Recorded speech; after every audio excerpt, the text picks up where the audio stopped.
Khan sir. मैं आप लोगों को इंग्लिश का क्लास ले रहा हूँ। चैप्टर फर्स्ट, इसका नाम है गुड विल, जिसका मतलब होता है मंगल कामना।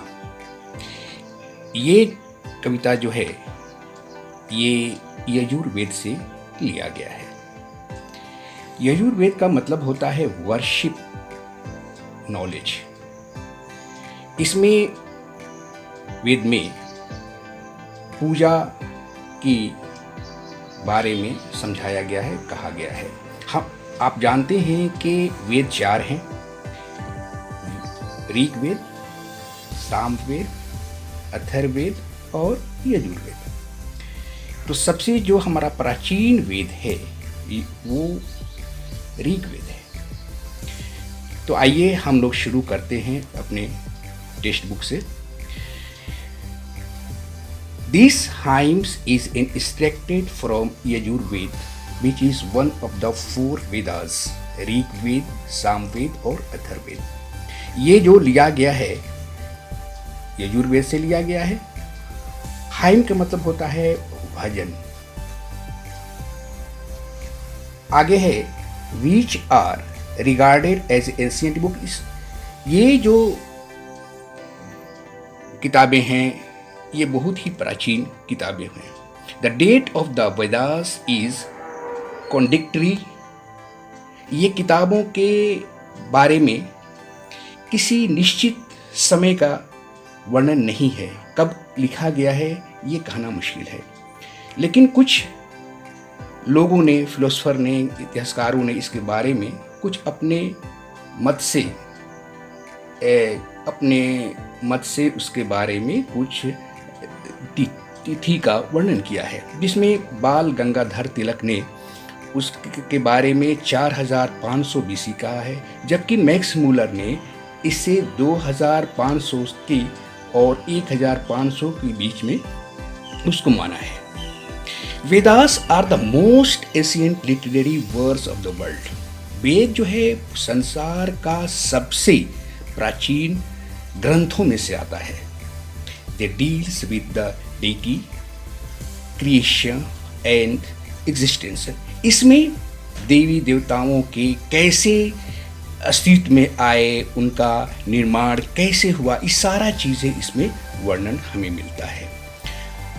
तो गुडविल में हम लोग इस हाइम में, इस भजन में हम लोग पूरी सार है किस चीज़ का, their peerless spirit and deathless flame.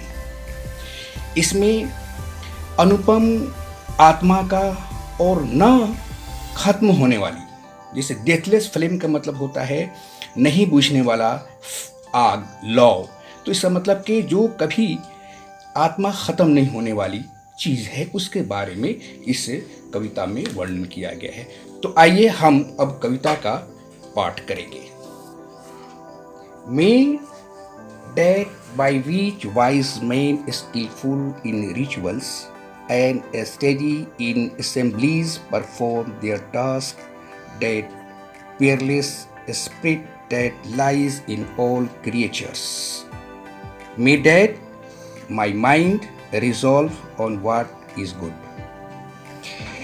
पहले जो लाइन में है यहाँ पर मे डैड का मतलब होता है भगवान से वो प्रार्थना करता है कि ऐसे लोग जो बुद्धिमान लोग होते हैं और निपुण होते हैं अपने अनुष्ठान करने में, वो प्रार्थना करते हैं, अपना टास्क जो है पूरा करते हैं, परफॉर्म करते हैं असेंबली में, प्रार्थना में। और सारे जीवों में, हर जीव में एक अनुपम आत्मा विद्यमान है, सभी में।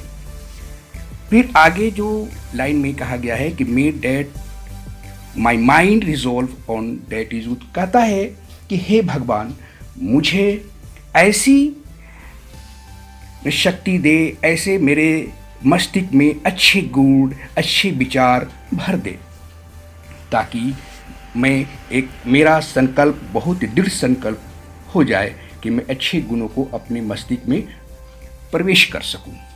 May that which is deep knowledge, intellect, memory, that which is the deathless flame in living beings, without which nothing whatever is done. May that, may mind resolve on what is good. तो बच्चों, ये जो मे that है फिर यहाँ पर अपने भगवान से प्रार्थना करता है कि हे भगवान, मुझे डीप नॉलेज दे, ज्ञान, गहरा हमें ज्ञान दे, समझ दे और अच्छे यादाश्त दे।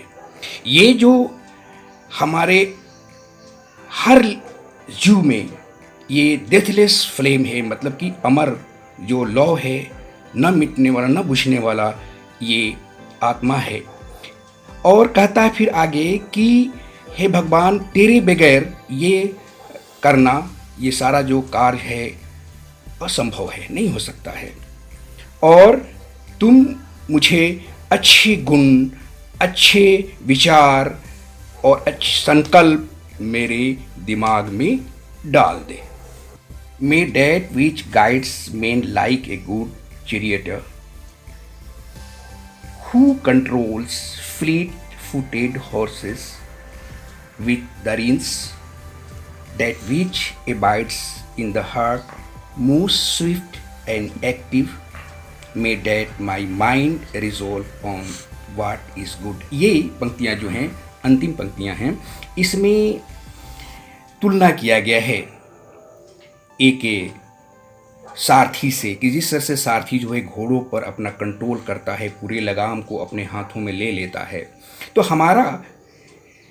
हमारा मन जो है वो भी बहुत ही चंचल है, घोड़े की तरह भागता है। तो हे भगवान, तू मन को अपने काबू में कर दे और हमें अच्छे गुणों का, अच्छे विचार मेरे मस्तिष्क में पूरी तरह से भर दे। अब इसका कुछ मीनिंग जो है आप नोट कर लेंगे। वाइज का मतलब होता है बुद्धिमान, स्किलफुल का मतलब होता है निपुण, रिचुअल का मतलब होता है अनुष्ठान, स्टडी के स्थिर, असेंबलीज कहते हैं सभा को, पियरलेस स्पिरिट मतलब होता है अनुपम आत्मा, अनुपम आत्मा, क्रिएचर कहते हैं जीव जंतुओं को, रिजॉल्व का मतलब होता है संकल्प, इंटेलेक्ट का मतलब समझ, डेथलेस फ्लेम का मतलब है कि अमर लौ, नहीं बुझने वाला फ्लेम, गाइड्स मार्गदर्शक, रास्ता बताने वाला, चैरियटियर कहते हैं सारथी को जो घोड़े को चलाता है, फ्लीट चुस्त तेज, रीन्स कहते हैं लगाम जो घोड़े को मुंह में लगाया जाता है, जिसे कंट्रोल किया जाता है उसके तेज रफ्तार को, उसकी गति को, तो उसको कहते हैं रीन्स। Okay, thank you.